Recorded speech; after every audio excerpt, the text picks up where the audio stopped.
I'm Dale Lamboclone, best known on the web as Lambo Builder. I've been building cars for probably 50 years. And during that time, I've had lots of people ask me, how do I build a kit car? So I put together this little video that maybe will answer some of your questions. So you want to build a kit car. Over the years, I've received countless emails asking about kit cars. How to build them, what does it cost, who is the best manufacturer, etc. I began to notice that my responses were pretty much the same, so I thought I would put down some of my thoughts. First of all, these are just my observations and my opinions. They have been shaped with my experiences and the knowledge that I've gained building cars and working with other builders over the past years. My thoughts are not necessarily the only way to do things, or maybe even the right way. Please take what you like and ignore the rest. If you have never built a kit car, you really need to do lots and lots of research. Initially, most people think these are similar to model cars they built as a youngster, only it comes in a bigger box and costs more money. The more money part is right, but that is where it ends. A Lamborghini Diablo kit is probably one of the most complex kits to build. If you have ever done a restoration on the car and feel that would be a good starting point, it may be of some benefit, but probably not. Restorations involve removing factory parts and repairing or replacing them. All you need to do is line up the bolt holes and put it back together. There are no bolt holes on kit cars. You have to make your own. At a car show in California, one of the builders stated that only 3% of the people who start these ever finish them. While I have nothing to confirm that, my time in the industry has seen that there are a lot more projects are abandoned than finished. Why is that? There are numerous reasons. First, everyone wants to find an image of a $500,000 car or less than a $15,000 total investment. While admirable to want to achieve this, it simply is not reality. The second part is that there is something that you would like to start in the spring and be driving by fall. If these are being built as a hobby, plan on 4 to 6 years to finish it. If you are in a relationship with your partner does not support your efforts, take the time to evaluate your decision. I know of more than one builder who has had a relationship end because of these projects. If they do support it, plan on funding the new living room or bedroom suite as part of your costs. Speaking of costs, these projects are money pits. No matter what you budget, it is never enough. And where are you going to build this? What kind of space do you have? If you're going to use a 2-car garage, it will be filled with parts unusable to park the family vehicles for many years to come. Do you know how to weld? Do you know how to plumb a car? This means brakes, cooling, gas lines, hydraulic lines, AC lines, air lines, solenoids, etc. What about your electrical skills? Can you splice a wiring harness to a different engine? Can you install relays and diodes? What about working with fiberglass? Can you bond a metal frame to a piece of fiberglass? Have you ever worked with Duraglass?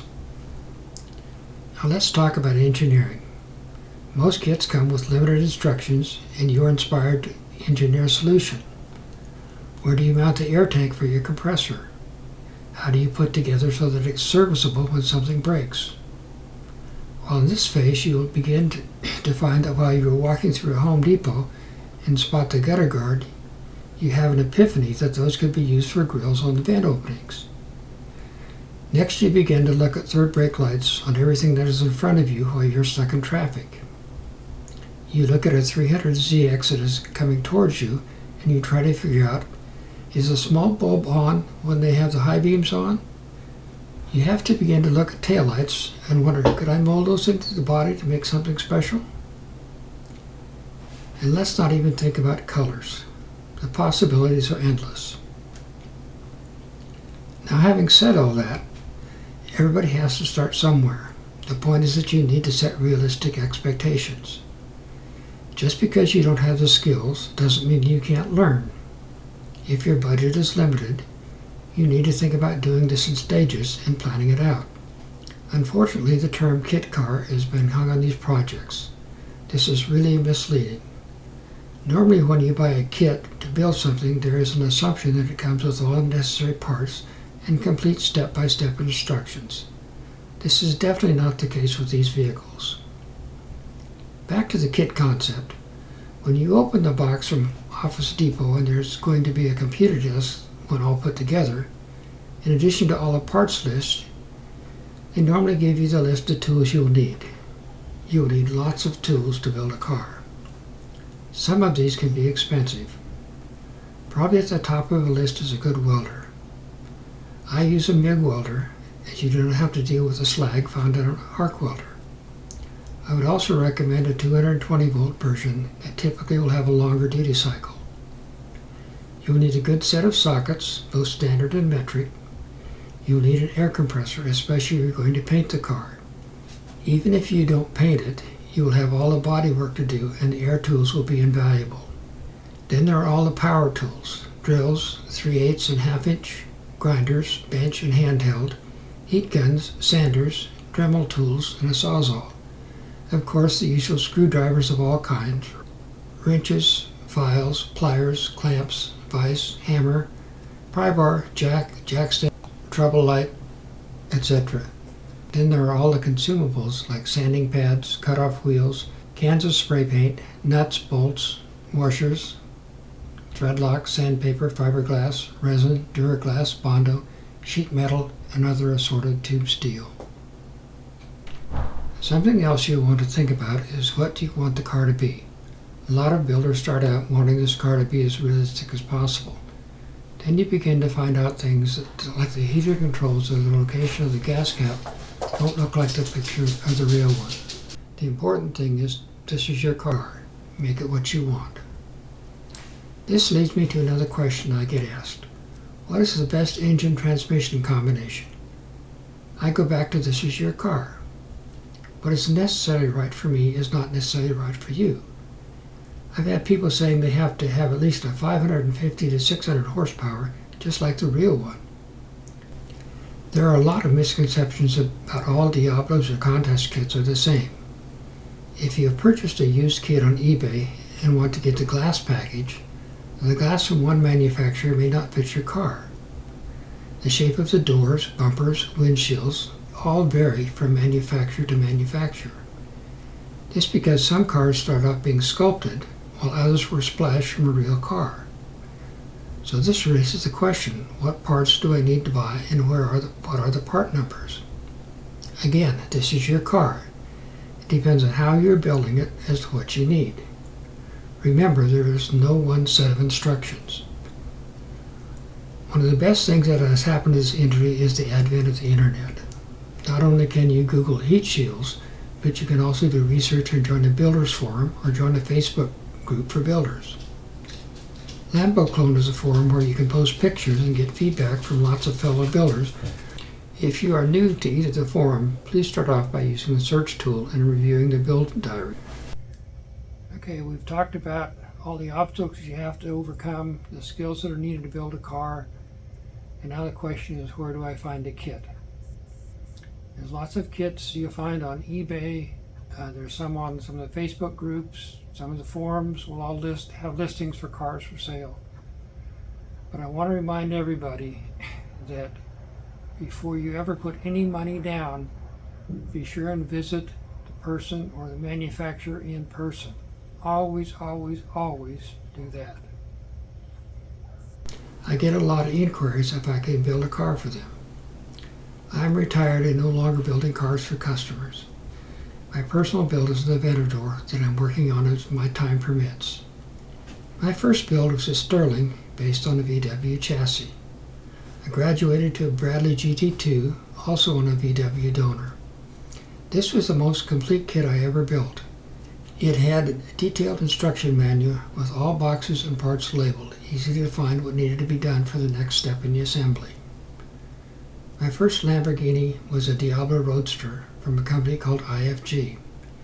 It was built on a stretch 1988 Pontiac Fiero. I then built a Diablo 6.0 on a replica chassis with a 5.7 liter LS1 crate engine. This kit was from North American Exotic Cars, known as NARC.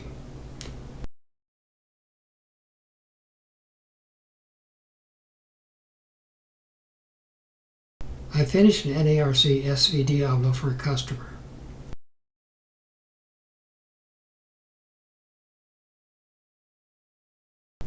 Next, I did a low-cost Super 7 based on a Honda S2000 running gear.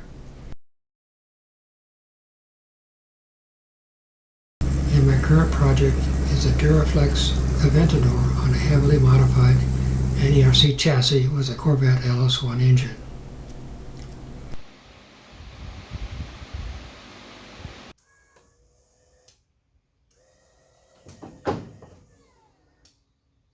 Now let me show you some pictures of completed cars that will help you realize that all your blood, sweat, and tears are worth it.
These cars couldn't have been completed without the help of my two sons, Ryan and Brian. They have been invaluable in getting these cars built. Unfortunately, Ryan passed away about a year ago from brain cancer. But Brian is still here helping me, and I enjoy his help very much. Hope you found this video helpful. I will leave my email below. So if you have any questions, you can be sure and email me, and I'll try to answer them as best I can. Thank you for watching.